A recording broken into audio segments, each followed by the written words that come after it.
ప్రాణాలు కాపాడాల్సిన పోలీసులే ఈరోజు ఆంధ్ర రాష్ట్రంలో హత్యలు చేస్తున్నారు, ఆత్మహత్యలు చేసేటట్టు ప్రేరేపిస్తున్నారు. దీనికి మరో ఉదంతమే ఈరోజు పిడుగురాళ్ళలో జరిగిన ఘటన. అక్కడున్న పిడుగురాళ్ల సిఐ పాపం దరియా హుసేన్ అనే వ్యక్తిని తీసుకెళ్లి డబ్బులు ఇస్తావా సస్తావా 20-30 లక్షలు, లేకపోతే నీ మీద గంజాయి కేసు పెడతాను, మర్డర్ కేసు పెడతానంటే ఈరోజు అతను ఆత్మహత్య చేసుకున్నాడు.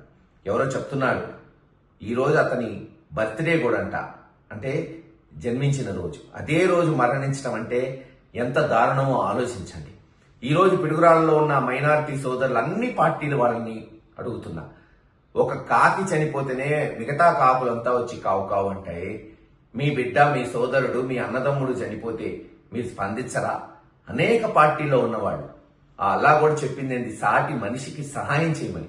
మరి మీలో ఒకడు చనిపోతే ఈ రోజున అతని కొరకు నిలబడి ఎవరైతే ఈ ఘటనకి ఆ అఘాయిత్యానికి ప్రేరేపించాడో అతనికి చట్టపరంగా శిక్ష పడే వరకు మరి పోరాడాల్సిన బాధ్యత మీకు లేదా? ఆ కుటుంబానికి వైఎస్ఆర్సీపీ పార్టీ అన్ని విధాలుగా అండగా ఉంటుంది.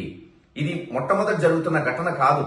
ఈ పిడుగురాళ్ల పోలీస్ స్టేషన్లో 5-6 నెలల క్రితం పాపం ఆర్య వయసుల ఆడపడుచు జ్యోతి ఇలాగే ఆత్మహత్య ప్రయత్నం చేసింది.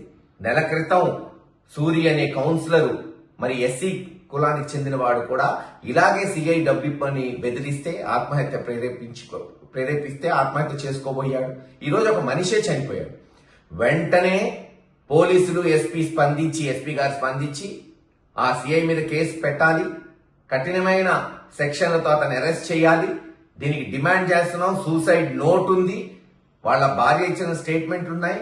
ఇవన్నీ మాయం చేయడానికి ఇప్పుడు పోలీసులు బేరసారాలు చేస్తున్నారు. 20 లక్షలు ఇస్తాం, 50 లక్షలు ఇస్తాం బాధిత కుటుంబానికని కేసులు పెట్టకుండా చూడడానికి ట్రై చేస్తున్నారు.